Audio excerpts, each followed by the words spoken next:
So my approach is now to just do me and whatever that looks like. Well, hello guys, and welcome back to my channel. It's your girl Shaniqua J, also known as Simplicity in Style, and welcome to the first official episode of Unpopular Fashion Opinions. Now you're probably asking, what the hell is that? It's pretty much opinions that go against the masses. Now, while I can't promise you that you're going to agree with everything that I say, what I can promise you is that by the end of this video, you're going to have a different outlook on style, how you approach style, and hopefully you're a little more open-minded. So that is my job here. My job is to get you to think outside of the box and go against some of these crazy fashion rules, so to speak, that keeps people from reaching their fashion potential because they think it's taboo to do certain things. So you're welcome in advance. To get into how this idea for this video even came about, I've been on threads over there just yapping, y'all. And I have this thing where I post these unpopular fashion opinions, just things that go through my mind. And the response that I was getting to a lot of my opinions, I was like, wait, we need to have more discourse surrounding this. So I'm going to jump into the first unpopular opinion, and this got so much feedback on threads, is that basics are not boring, they are the blueprint. And so many people were like, wow, I never looked at it that way. And I'm going to explain to you why understanding and having good basics is the key to curating your wardrobe. If you're looking to find your personal style, if you're looking to revamp your wardrobe, focus on getting good basics, okay? Basics is going to allow you to build out your wardrobe. So look at it like this. If you're building a house, you want to build a house on a strong foundation, right? You don't want to build it on sand. You want to build it on concrete. You want to use bricks. You want to have a solid foundation to build this house. You look at it the same way with your wardrobe. That is what basics do for your wardrobe. They help you build. So if you look at brands like Norma Kamali, even Skims, those brands are built on just selling basics. And I think when people approach fashion and they think in terms of curating a collection of something, they think that it's an overnight process. It is not. It is not. You're not going to take 2 shopping trips and have it all figured out. That's not how it works. So I always tell people, if they're starting their wardrobe over and they want to just have key items to start with, you're going to need a good leather jacket, preferably black, but it doesn't have to be black, but it needs to be a good leather jacket, a good structured leather jacket. I prefer moto style, but that's just a personal thing. You're going to need a good white shirt, button up, and also like a crew neck of some sort. It could be a t-shirt or long shirt. Moving into blazers, you need a good structured blazer. That is going to be key. A good pair of jeans, preferably two different washes, but a good one that feels comfortable, that has a good fit. If you're not into super fitted jeans, you're going to find a good relaxed jean. You're going to start there. Before you start looking at runway pieces, before you start looking at your favorite influencers, you're going to ask yourself, what do my basics look like? But we have to crawl before we walk. Are you guys following me? Now, this second unpopular fashion opinion, I've been seeing this for a very long time, and I will die on this hill. I've never jumped on this bandwagon, but, you know, I'm a cozy girl at heart. So maybe I may be a little bit biased, but then again, maybe I'm not. Sweatpants are not lazy. Sweatpants are not for the lazy fashion girl. And I hate the term fashion girl, by the way, and I'll get into that a little bit later. I don't want to stray. I don't know what people have against sweatpants. You know, my initial aesthetic is like tomboy chic. Like, I love anything oversized, baggy. So I love a good sweatpants. You know, designers are making sweatpants in a more elevated way. They're not just like old school sweats with the scrunch at the bottom. Like, we're getting different silhouettes. We're getting structure. And I love that. There's ways that you can actually elevate them and make them actually look good. You know what I mean? Like, this designer has an amazing sweatpants. Unfortunately, the top is sold out because I wanted to buy the set. And by the time I decided to buy the set, the top was gone. But these can be dressed down or dressed up. Even these. I found this creator on TikTok. I thought this was a really nice way that she wore her wide leg sweatpants with this button up shirt. I was like, oh, this is cute. I would do this. So for those of you who are still rocking your sweats, I'm with you on that. There are so many ways that you can make sweatpants look intentional without looking like you're running to Trader Joe's. Now, when I wrote this on threads, there was so many women who were saying that they had issues with this. And I just was like, wow, come to the front. And I'm going to hold your hand when I say this, okay? Every good look starts with confidence. Everything else are just details. If you wear something and you're not comfortable, we can tell. People are gonna know that you're not comfortable. So even if it costs $3,000, guess what? You just wasted your money. It's not giving what you wanted to give. I want people to know that it starts before you put the clothes on. Because the clothes are wearing a lot of you. A lot of y'all are not wearing the clothes. And that starts with confidence. That starts with being comfortable in what you are putting on and being like, yes, this is that one. Every time you get dressed, you should be like, this is that one. I don't care if it is your sweatpants. Finding things that work for you, that's comfortable for your body, your new body, or your temporary new body, or whatever you got going on is going to be key. Like, you need to be confident in whatever it is that you're wearing. Even being a stylist and having to work with clients and introduce them to new things that they don't particularly like or particularly understand, I will tell them, don't look at it on a hanger, put it on. And I can't count how many times people were like, oh, this is actually dope. Oh, this actually works. And it's like, you have to try it. And then once you try it, you have to feel confident in it. Even for the simplest outfits, it could just be a white t-shirt and some jeans. When you're looking at a mirror, you better be like, oh. Funny story, I was dating a guy, and I'll never forget, we would get ready to go out, and I was at his house, and I was getting dressed, and I was in the mirror. And I play a lot. So I'm like, oh, I'm like, damn, I look good. You know? That's my energy. Like, I'm gonna be a cheerleader for myself. And he looked at me and he was like, you so conceited. And it was in that moment, I was like, oh, baby, this ain't gonna work. Cause what you were supposed to say was, yeah, you look good, you know? And eventually that relationship did fizzle out for reasons, you know, it was just weird. I would never advise you to date a guy that you felt was jealous of you, but that's a story for another day. We're gonna make that another video. But anyway, I say all that to say, I just had that confidence no matter what anybody else said. Like, we all have things about ourselves that we don't like. But baby, when I get dressed, I still feel like that girl. If you ever look at a lot of the most stylish people that make their looks their own, they exude confidence. Like, it's like, yes, I'm here. And they are literally just doing their own thing. But when they walk in a room, people pay attention. People want to know. People are appreciative of the way that they put things together. They admire it. Like, okay, she did that. I want to just say this one thing. No amount of designer clothes, bags, shoes could replace self-assurance. If you lack the confidence, get it. Find it from somewhere. Find it in your purse, in your back pocket, whatever it is. Work with what you got. But when you step out that door, know that you are that girl or you are that guy. Okay? And everything else is going to fall into place. I guarantee it. I guarantee it. Moving on to unpopular fashion opinion number 4. Okay. Accessories can make or break your outfit. I don't know how people don't understand that. It can make or break your outfit. Fashion is an accessory game, believe it or not.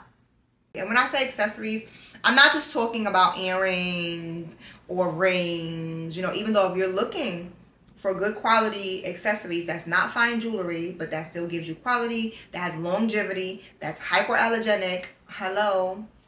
Head over to Southern Merrill's. And I know that may be a shameless plug, but that's what I'm here for, you know? You know what I mean? Yeah, these earrings have been my fave lately, and my rings. But let's get back on track. Let's get back on track. Okay, if you're going to a gala and you are wearing a nice gown or a sexy dress, you're not going to wear Apple Watch, are you?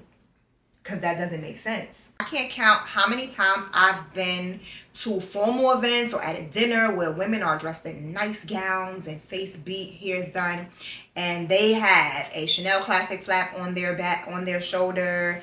That's not a dinner bag.